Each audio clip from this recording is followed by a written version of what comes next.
안녕하세요. 오늘 저희는 김태균 씨의 회고록 백꽃 향기 속에서를 좀 들여다보려고 합니다. 1963년생, 그러니까 베이비붐 세대 막바지에 태어나서 한국 현대사의 격동기를 정말 온몸으로 살아낸 분의 이야기인데요. 어쩌면 우리 부모님 세대 혹은 뭐 직접 경험하신 분들의 이야기가 될 수도 있겠네요. 네, 맞아요. 이 회고록은 단순한 개인사를 넘어서요.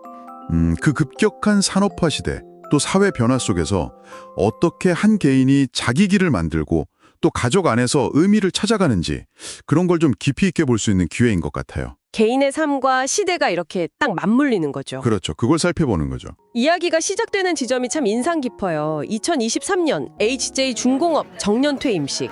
아유, 40년 근속이라니. 네, 노란 프리지아 꽃이 있고 동갑내기 퇴직자가 31명. 뭐 이런 풍경들이 묘사되는데 대표는 인생 2막에 조명이 켜질 것이라고 축사를 하고요.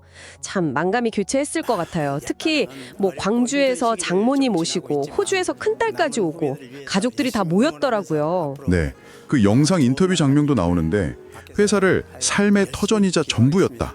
이렇게 말하는 부분하고 또 둘째 따님이 이제 아빠 인생을 사시라고 용언하는 모습. 거기서 그 시간의 무게가 느껴지죠. 그렇죠. 근데 여기서 흥미로운 게 저자가 가족을 무거운 짐이라고 표현을 해요. 그런데 바로 그 짐 때문에 한눈 안 팔고 버틸 수 있었다. 이렇게 고백을 하거든요. 아, 그 무거운 짐이라는 표현 참 여러 생각이 드는데요. 당시 가장들한테 가족이 그런 의미였을까요? 그러니까 단순 부양의 대상이 아니라 네, 특히 그 70년대, 80년대는 급격한 산업화 시대였잖아요.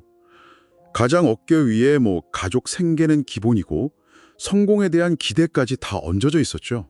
그 책임감이 때로는 정말 엄청난 압박이었을 텐데. 그랬겠죠.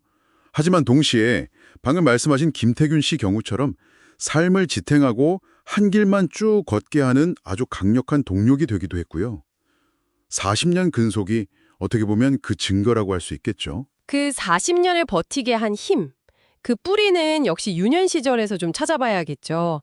1963년 나주 노안면 출생.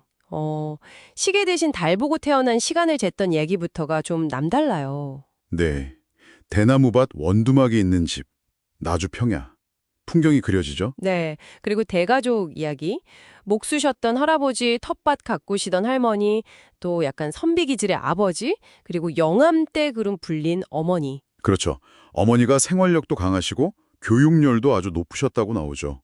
양잠까지 주도하시면서 집안 살림하고 자녀 교육에 헌신하신 당시 농촌 대가족의 모습, 또 부모님 역할 분담 같은 게 생생하게 나타납니다. 그 교육열 덕분에 형들은 광주로 유학 보내고 본인을 위해서는 학자금 보험까지. 아, 대단하네요. 네.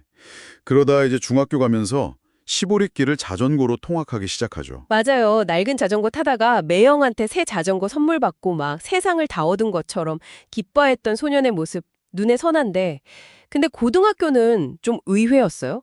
공업고등학교를 선택했단 말이죠. 아, 그게 당시 시대 분위기를 생각하면 또 이해가 갑니다. 70년대 경제개발 계획하에서는 그게 어쩌면 당연한 선택이었을 수도 있어요. 실업계 고등학교 나와서 빨리 산업 현장에 가는 게 중요했으니까요. 그랬군요. 매일 10,000원 기차 타고 통학하는 그 고단함이 또 그를 단련시켰을 것 같고요. 그렇죠. 이걸 좀 더 큰 그림에서 보면 시대가 요구하는 인재상에 개인이 발맞춰가는 과정으로도 볼 수 있겠죠.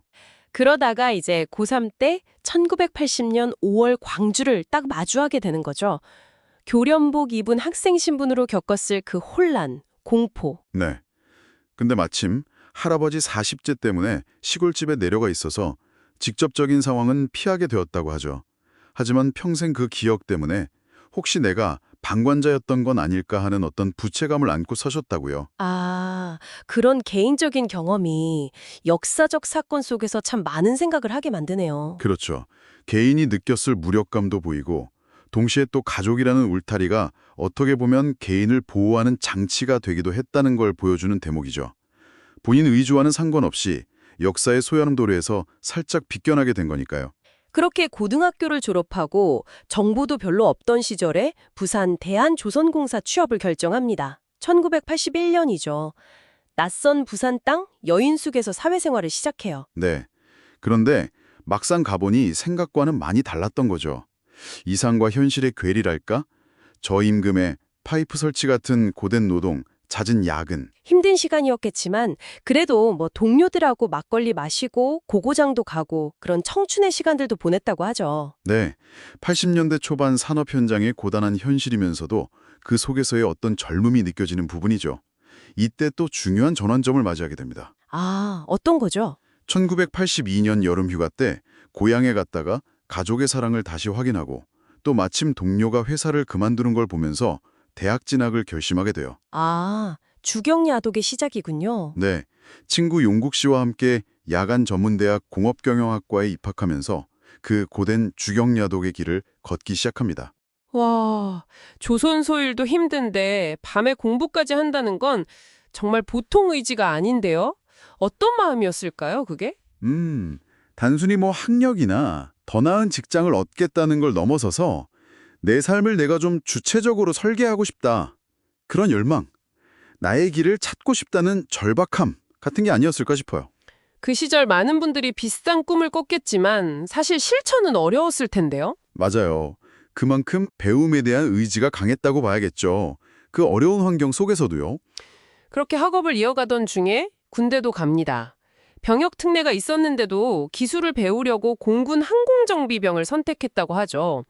35개월 복무하고 다시 복학과 복직을 준비하면서 이제 나의 길은 내가 이렇게 다짐하는 모습에서 또 다른 시작을 예감하게 하고요. 네, 군 경험 역시 그냥 의무를 다하는 걸 넘어서 기술 습득이라는 뚜렷한 목표가 있었고 그게 이후의 삶이나 경력에도 중요한 영향을 미친 거죠. 네, 이렇게 김태균 씨의 회고록을 따라서 정말 격동의 시대를 살아온 한 개인의 삶의 주요 장면들을 쭉 짚어봤습니다.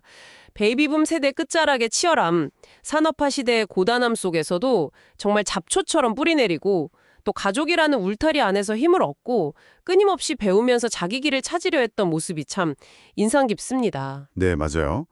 결국 이 이야기는 그냥 생존을 넘어서 성장을 갈망했던 그 한 세대의 자화상이 아닐까 싶어요.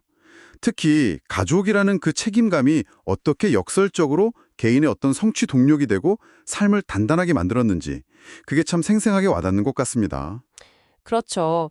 시대를 관통하는 어떤 보편적인 가치, 가족의 소중함, 역경을 딛고 일어서는 의지, 또 배움의 중요성 같은 것들을 다시 생각하게 만들고요. 네, 회고록의 다음 장 제목이 학업의 완성이라고 합니다. 그 고된 주경야독과 군복무 40년 직장 생활을 거친 분에게 학업의 완성이란 과연 뭘 의미했을까요? 그리고 정년퇴임 후에 시작될 그분의 인생 2막은 또 어떤 모습일지 궁금해지는데요. 자, 잠시 청취자분들도 한번 생각해 보시면 어떨까요? 당신의 삶에서 다음 단계는 무엇인지, 또 무엇을 완성하고 싶은지요?